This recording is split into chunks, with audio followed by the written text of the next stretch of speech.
সুপ্রিয় শিক্ষার্থী, আশা করি ভালো আছো। সারা বিশ্ব জুড়ে এখন করোনার দুর্যোগ চলছে।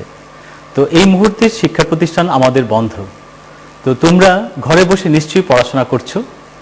তো আজকে তোমাদের সাথে আমার ঘরে আমার স্কুল এই কার্যক্রমের মাধ্যমে তোমরা পড়াশোনা করতে পারছো সংসদ টেলিভিশনের মাধ্যমে। তো সেই কার্যক্রমে তোমাদেরকে স্বাগত জানাচ্ছি। তো শিক্ষার্থী বন্ধুরা, তো চলো আমি আজকে ষষ্ঠ শ্রেণীর বিজ্ঞান বিষয় নিয়ে তোমাদের সাথে কথা বলছি। তো প্রিয় শিক্ষার্থী, তো আমরা তো জানি যে একটা বল যদি তুমি ছুঁড়ে মারো সেটা কি হয়, বলটা ছুঁড়ে মারলে এদিক ওদিক ছড়ে যায়, তাই তো? তো এই যে বল ছুঁড়ে মারছি সেটা বিভিন্ন দিকে ছড়ে যায়। তো এখন এটাকে কি বলছি আমরা? দেখো, এটার সাথে কিন্তু আলোর একটা সম্পর্ক আছে। তো আমরা পূর্বের ক্লাসে জেনেছি আলো কি হয়, প্রতিফলন হয়।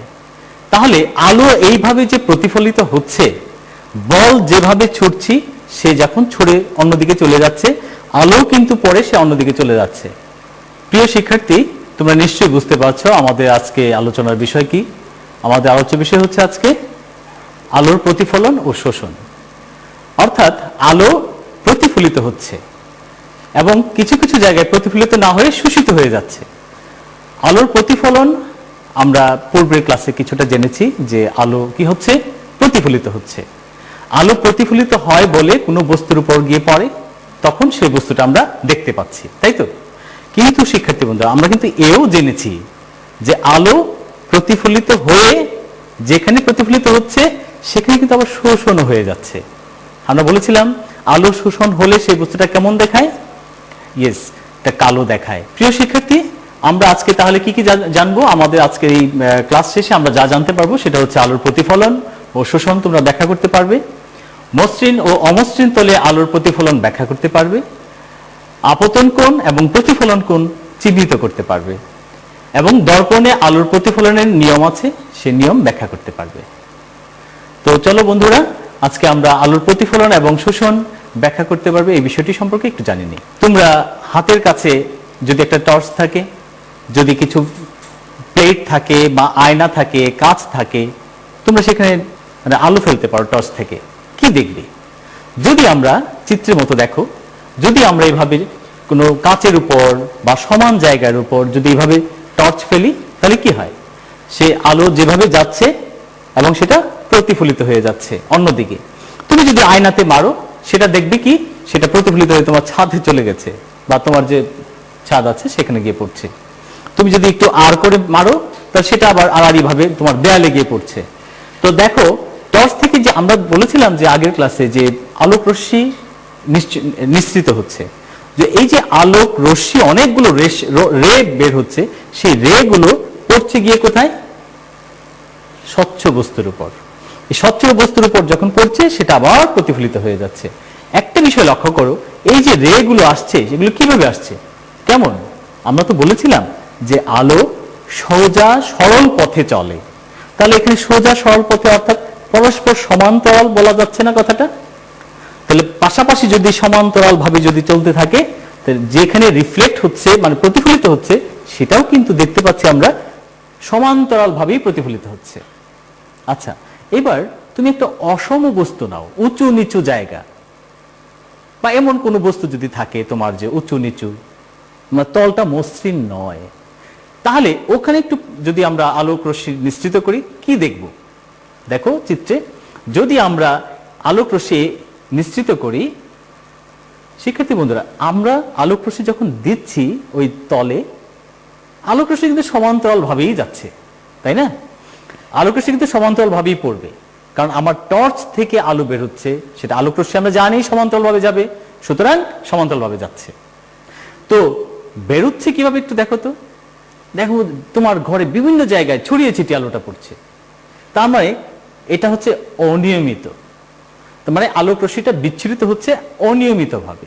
এই যে প্রতিফলন, প্রতিফলিত হয়ে অন্যদিকে চলে যাওয়া, কেমন?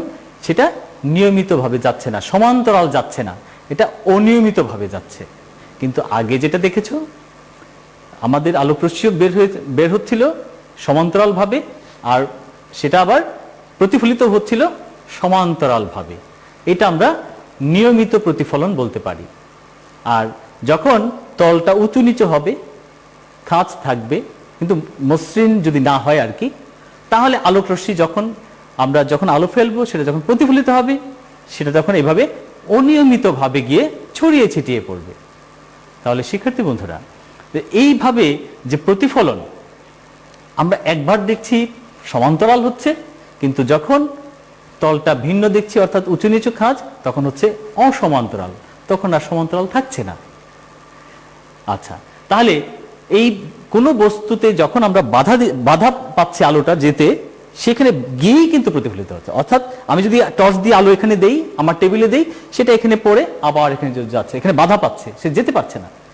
যখনই বাধা পাবে, যদি তলটা মসৃণ হয় তখনই সেটা সমান্তরালভাবে যাবে, আর যদি তলটা মসৃণ না হয়, অসমান্তরাল হয় বা উঁচু নিচু হয়, খাঁজ হয়, অর্থাৎ অমসৃণ হয়, তবে সেই বিচ্ছুরণটা বাধা পেয়ে আর যেতে পারবে না আলো, সে বাধা পেয়ে কি হবে, অনিয়মিত আকারে যাবে, অর্থাৎ সমান্তরাল থাকছে না। তো শিক্ষার্থী বন্ধুরা, আমাদের এই আলো যেখানে যে বস্তুতে পড়ছে, সেখানে যদি মসৃণ অমসৃণ যাই হোক না কেন, সেই তলে বাধা পেয়ে সে বিচ্ছুরিত হচ্ছে, প্রতিফলিত হচ্ছে। কিছু কিছু ক্ষেত্রে শোষণ হয়ে যায়, মানে আলো শোষণ হয়ে যাচ্ছে। তো শোষণ যখন যেখানে হয় সেখান থেকে আর রিফ্লেক্ট হচ্ছে না, তার মানে সেটা হচ্ছে কালো বস্তু। তুমি কালো বস্তুর উপর টর্চ ফেলো, দেখবে কালো কাপড়ের উপর টর্চ ফেলবে, সেখান থেকে কিন্তু আলো আর তুমি প্রতিফলন পাবে না।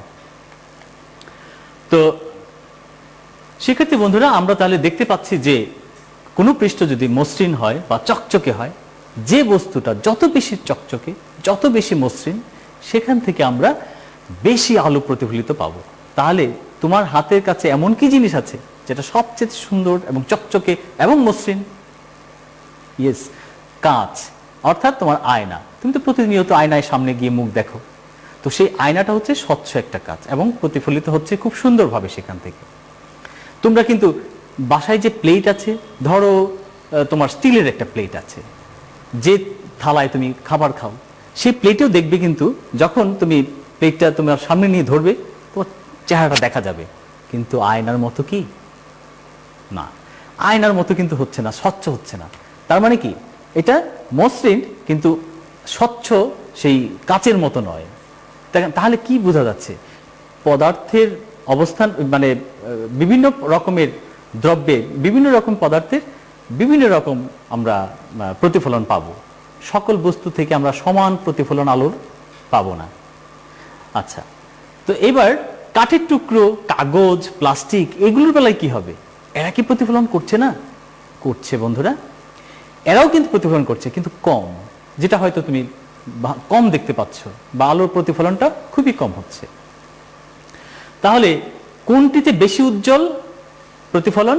সেটা নিশ্চয়ই যে বস্তুটা, ভালো করে মনে রাখো, যেটা স্বচ্ছ, যেটা চকচকে, যেটা সুন্দর চকচকে, সেখান থেকে আমরা ভালো একটা প্রতিফলন আলোর পাবো। শিক্ষার্থী বন্ধুরা, আমরা এখানে কি কি দেখলাম? আমরা দেখলাম যে যদি পদার্থের বিভিন্ন রঙের আছে, সেই বিভিন্ন রঙের কারণে বা তার যে পদার্থের মসৃণতার কারণে, স্বচ্ছতার কারণে আলো কিছু শোষণ হচ্ছে, কিছু প্রতিফলিত হচ্ছে। যে বস্তুটা বেশি অস্বচ্ছ, সেখান থেকে আলো খুব কম প্রতিফলিত হয়। তাহলে রঙের কারণেও কিন্তু সেটা হয়। বিভিন্ন রঙের যখন থাকবে, সেখানে আলো এই শোষণ করে, কিন্তু কালো যখনই দেখি আমরা যে কালো, মানে সে সবগুলো রং সে শোষণ করে নেয় আলোর, যার ফলে সেই বস্তুটাকে কালো দেখায়। সেগুলো তোমরা উপরের শ্রেণীতে আরো বেশি জানতে পারবে, যে শোষণ কিভাবে হচ্ছে, কোন কোন রং থাকলে কেমন হয়। তো আমরা শুধুমাত্র এখানে আমাদের যে মসৃণ তল, অমসৃণ তল, আর এই যে বস্তু কোন বস্তুতে পড়লে কেমন ভাবে সেটা প্রতিফলিত হচ্ছে, এই সম্পর্কে একটু ধারণা আমরা পেয়ে গেলাম। তো এবার চলো বন্ধুরা, যে আমরা, আচ্ছা শিক্ষার্থী বন্ধুরা, এবার আমরা দেখি দর্পণে, বা আমরা তো চিনি দর্পণ মানে হচ্ছে আয়না, সেই দর্পণে আলোর প্রতিফলনের কি কি নিয়ম আছে। তো দর্পণে আমরা যখন চেহারা দেখি, আমরা আমাদেরকে নিজেকে দেখতে পাই। লক্ষ্য করো, কখনো কি এটা খেয়াল করেছো যে দর্পণের সামনে গিয়ে যে আমি দাঁড়িয়েছি, আমাকে কেমন দেখাচ্ছে কি দেখাচ্ছে, কোন হাতটা দেখাচ্ছে, কি দেখাচ্ছে, এমন কি প্রশ্ন তোমার মনে জেগেছে? অর্থাৎ তুমি বাম হাত দেখাচ্ছ, সেটা কি ডান হাত হয়ে গেল, নাকি ডান হাত দেখাচ্ছ বাম হাত হয়ে গেল, বা তুমি তোমাকে কেমন দেখছো? এখন এই দর্পণের কিছু নিয়ম আছে প্রতিফলনের, সেই সম্পর্কে আমরা একটু দেখি। আচ্ছা, এবার তুমি একটা বল তুমি দেয়ালে ছোড়ো, তো আমরা দেখতে পাচ্ছি যে দেয়ালে যদি বল ছোড়ে তাহলে কেমন দেখায়, কি হয়? সেই বলটা এদিক ছুড়লে ওদিক চলে যাচ্ছে। যদি সোজা মারি তাহলে কি হবে বন্ধুরা? সোজা যদি মারতে পারি তাহলে সেটা সোজাই তোমার দিকে আবার চলে আসবে, তাই তো? আলো কিন্তু তেমনই একটা বিষয়, আলো কিন্তু তেমনই একটা বিষয়। যদি সোজা মারি, আমরা যদি ছড়ি যে টর্চ থেকে, সেটা আবার সোজা সোজা আমার দিকেই ব্যাক করে। তাহলে এই যে বল ছোড়া আর এই যে আলো, এই দুটোরই কিন্তু প্রতিফলন নিয়মটা অনেকটাই এক। এখানে যে আমরা যখন ছড়ি, এখানে একটা অবিলম্ব একটা কোণ তৈরি করে অবিলম্বের সাথে। যখন ছোড়া হয় আলোর, তখন কি হয়? যখন আলোটা ছড়ি তখন অবিলম্বের সাথে একটা কোণ তৈরি করে। তো এই কোণটাকে বলা হয় আপতন কোণ। অর্থাৎ আমরা আমাদের যে আলোটা আপতিত হচ্ছে, পতিত হচ্ছে, অর্থাৎ আলোটা যখন পতিত হচ্ছে, আলো যখন এইভাবে পতিত হচ্ছে, এটা হচ্ছে পতিত হওয়ার কারণে আলোর আপতিত হচ্ছে। যখন এটা অবিলম্ব এখানে আঁকা হবে, তাহলে অবিলম্বের সাথে সে একটা কোণ তৈরি করবে, সেটা হচ্ছে আপতন কোণ। আর সে যখন আবার ফিরে যাচ্ছে, আমরা চিত্রে দেখতে পাচ্ছি, সে যখন আবার ফিরে যাচ্ছে অবিলম্বের সাথে একটা কোণ তৈরি করছে, এটাকে বলবো আমরা প্রতিফলন কোণ। অর্থাৎ আপতন কোণ এবং প্রতিফলন কোণ দুটোই কিন্তু সমান হয়, দুটো কিন্তু সমান হয়। তো প্রিয় শিক্ষার্থী, আমরা তো জানি যে আলো যখন কোনো বস্তুতে পড়ে তখন সেটা আবার প্রতিফলিত হয়। এই যে পড়া অর্থাৎ পতিত হওয়া, তা আলো যখন এইভাবে যখন কোনো বস্তুতে পড়বে তখন সেটা কি হবে? এদিকে প্রতিফলিত হয়ে এদিকে যাবে। অর্থাৎ এইভাবে এসে যখন এইভাবে আবার চলে যাবে, তাহলে এখানে যদি আমরা একটা লম্ব চিন্তা করি, তাহলে যখন এইভাবে এসে পড়ে তখন এই লম্বের সাথে একটা কোণ তৈরি হয়, এইটাকে বলছি আমরা আপতন কোণ। আর এই লম্বের সাথে আবার যখন এদিকে প্রতিফলিত হয়ে যাচ্ছে, তখন এই লম্বের সাথে এখানে একটা কোণ তৈরি হচ্ছে, এটাকে বলবো আমরা প্রতিফলন কোণ। অর্থাৎ এই আপতন কোণ আর এই প্রতিফলন কোণ, যে কোণে আপতন হচ্ছে আবার সেই কোণেই প্রতিফলিত হচ্ছে। তোমরা চিত্রে লক্ষ্য করছো যে যে কোণে আপতিত হচ্ছে আবার সেই কোণেই প্রতিফলিত হচ্ছে। এখানে আপতন কোণ এবং প্রতিফলন কোণ কিন্তু সমান হয়। তাহলে শিক্ষার্থী বন্ধুরা, তুমি যদি তোমার স্বচ্ছ একটা ঘরে তুমি যদি লাইট অন করো নিচের দিকে, তুমি যদি এভাবে সোজা লাইট অন করো, যদি লাইট আমি এভাবে অন করি, সেটা কি হবে? সোজা মাথার উপরের দিকে যাবে, অর্থাৎ তোমার ছাদে গিয়ে যাবে। তুমি যদি একটু বাঁকা করে এখানে লাইট দাও, তো সেটা দেখবে যে বাঁকা হয়ে তোমার দেয়ালে গিয়ে পড়েছে। তাহলে অথবা তুমি যদি দেয়ালের এই পাশে লাইট দাও, তাহলে কি হবে? একটা যে কোণে যাবে আবার সেই কোণে ওইদিকে ওই পাশের দিকে যাবে। তো এইভাবে আমরা বিভিন্নভাবে লাইট বিভিন্ন তোমার দেয়ালে, নিচে, উপরে তুমি ছড়ে দেখতে পারো যে কিভাবে আলোটা প্রতিফলিত হচ্ছে। এটা অ্যাজ লাইক তোমার একটা বল, তুমি যদি একটা টেনিস বল ছোড়ো, যে কোণে যেদিকে ছাড়বে সে কিন্তু সেই কোণ করে আবার যে কোণে যাচ্ছে দেয়ালের সাথে, আমরা যদি এখানে একটা অবিলম্বের কথা চিন্তা করি, আবার সেই দিকে ঠিক সেই কোণেই ফেরত যাচ্ছে। অর্থাৎ এই যে আমরা বল ছড়ে দিচ্ছি, আর এখানে আপতন কোণ যদি চিন্তা করি তাহলে অবিলম্বের সাথে হবে, আর যখন বল আবার যখন চলে যাচ্ছে সেটাও অবিলম্বের সাথে একটা কোণ তৈরি করছে, অর্থাৎ আপতন কোণ এবং প্রতিফলন কোণ। তো আলোর এই প্রতিফলন কিন্তু তোমরা ঘরে পরীক্ষা করে নিজেরাই দেখতে পারো। প্রিয় শিক্ষার্থী, তাহলে আমরা কি দেখলাম? আমরা দেখলাম যে বল যে কোণে ছাড়া হয় ঠিক সেই কোণেই আবার চলে যায়। অর্থাৎ বল যদি সোজাসুজি ছাড়া হয় তাহলে সোজাই আবার ফেরত আসে। আলোর বেলায়ও কি ঠিক তেমনই না? অবশ্যই আলোর বেলায়ও কিন্তু ঠিক তেমনই। আলো যদি সোজা পথে যায়, আবার সে যেখানে বাধা পাবে সে আবার সোজা পথে তোমার দিকে চলে আসবে। যদি কোণ করে ছাড়া হয় তাহলে সেটাও কোণ করে আবার প্রতিফলিত হবে। তো শিক্ষার্থী বন্ধুরা, তোমাদের মনে বোধহয় এখন নিশ্চয়ই একটা প্রশ্ন উঠেছে যে আপতন কোণ, অভিলম্ব, নতুন শব্দ, বুঝতে পারছি না। তো চলো বন্ধুরা, আমরা একটা ভিডিওর মাধ্যমে একটু দেখে নেই যে আপতন কোণ কিভাবে সৃষ্টি হচ্ছে এবং প্রতিফলন কোণ কিভাবে সৃষ্টি হচ্ছে। প্রিয় শিক্ষার্থী, তোমরা কি দেখতে পেয়েছো? আশা করি তোমাদের ধারণাটি স্পষ্ট হয়েছে। দেখো এখানে যে যখন 90 ডিগ্রি একটা রেখা টেনেছি, আমি কিন্তু একটা আয়নার উপরে কাজটা করেছি। দেখো একটা আয়নার উপর আমি একটা শক্ত কাগজ কোণগুলোকে এঁকে চাঁদার মাধ্যমে, তোমাদের যে চাঁদা আছে সে চাঁদার মাধ্যমে কোণগুলোকে এঁকে জাস্ট দাঁড় করিয়ে রেখেছি। তোমরা দেখতে পাচ্ছ এখানে খাড়াভাবে দাঁড় করিয়ে রেখেছি আয়নার উপর। তো এখন এই যে আয়নার উপর কাগজটা দাঁড় করানো, তাহলে কি হচ্ছে, এখানে সোজা একটা খাড়া লম্ব রেখা এঁকেছি যেটা 90 ডিগ্রি ভূমির সাথে অর্থাৎ আয়নার সাথে, তাই তো? তো আয়নার সাথে একটা লম্ব রেখা দেখতে পাচ্ছি। তো আমি কি করেছি, বিভিন্ন কোণে বিভিন্ন অ্যাঙ্গেলে এখানে আমরা লাইট দিয়ে আমরা আলো জ্বালিয়েছি। তো এই আলোটা কি হয়েছে, সে কোন একটা বিন্দুতে পড়েছে, যে বিন্দুতে পড়েছে সেই বিন্দুতেই কিন্তু লম্ব রেখাটা এঁকেছি, অর্থাৎ এটাই হচ্ছে অবিলম্ব কাল্পনিক রেখা। তুমি চিন্তা করো তো, এই যে কোণে করেছি সেই কোণে কি করছে, সে আবার এদিকে প্রতিফলিত হচ্ছে। তো এই যে প্রতিফলিত হচ্ছে, আমি এখানে 60 ডিগ্রি প্রথমে করেছিলাম, অর্থাৎ 90 ডিগ্রি থেকে 60 ডিগ্রি লম্বের সাথে সেটা চিন্তা করতে হবে। তো 90 ডিগ্রির সাথে যে 60 ডিগ্রিটা আছে এখানে আঁকা, ওখানে আমি যখন লাইট দিয়েছি সেটা আবার প্রতিফলিত হয়ে আবার 90 ডিগ্রি থেকে ঠিক 60 ডিগ্রি দূর দিয়ে সে চলে গেছে। কি হলো তাহলে, এর একটা নির্দিষ্ট ধর্ম মেনে চলে, অর্থাৎ এটাই হচ্ছে আলোর প্রতিফলনের নিয়ম। তো এই আলো একটা নির্দিষ্ট নিয়ম মেনে সেখানে চলছে। আমরা দর্পণের উপর সেই পরীক্ষাটা করতে পেরেছি। শিক্ষার্থী বন্ধুরা, তাহলে আজকে আমরা কি দেখলাম? আমরা দেখলাম যে আলো কিভাবে প্রতিফলিত হচ্ছে, আলো শোষণ হচ্ছে, আর শোষণ হলে সেই বস্তুটা কেমন দেখায়, কোন কোন বস্তু শোষণ করছে, আর কোন কোন বস্তু থেকে আমরা সেই আলো ভালো প্রতিফলন পাচ্ছি, আলো বেশি পাচ্ছি কোন বস্তু থেকে। স্বচ্ছ হলে সেটা খুব বেশি আলো পাচ্ছি আমরা। তারপর আমরা কি দেখলাম, যে আলোর প্রতিসরণের একটা নিয়ম আছে। এই যে আলো চলে, সেটা একটা দর্পণের উপর আমরা দেখেছিলাম যে আলো যখন পড়ছে সে একটা নির্দিষ্ট নিয়ম মেনে চলছে। আমরা আপতন কোণ কি, প্রতিসরণ কোণ কি, অবিলম্ব কাকে বলে, এই সম্পর্কে আমরা আজকে জেনেছি।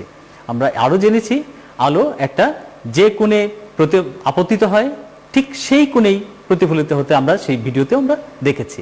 শিক্ষার্থী বন্ধুরা, এই টপিকের উপর একটি বাড়ি কাজ থাকছে এখন। বাড়ি কাজটি হচ্ছে দর্পণে আলোর প্রতিফলনের যে নিয়ম আছে সেই নিয়ম ব্যাখ্যা করো। তো আশা করছি তোমরা এই কাজটি করে তোমাদের শিক্ষককে দেখাবে যখন পরিবেশ স্বাভাবিক হবে, স্কুল যখন আবার খুলবে, তাহলে এই কাজের উপর ভিত্তি করে তোমার ধারাবাহিক মূল্যায়ন করা হবে। তো আশা করি তোমরা এই ক্লাসটি বুঝতে পেরেছো। এই ক্লাসটি তুমি যদি আবার দেখতে চাও তাহলে তুমি সেটা আমার ঘরে আমার স্কুল ফেসবুক পেজে অথবা ইউটিউব চ্যানেলে গিয়ে তুমি সেটা দেখতে পাবে। তো এই করোনার সময়ে তোমরা ভালো থেকো, সুস্থ থেকো। করোনার যে নিয়ম কানুন আছে, স্বাস্থ্যবিধি আছে, সেটা মেনে চলবে। আর সবার জন্য শুভকামনা। ধন্যবাদ।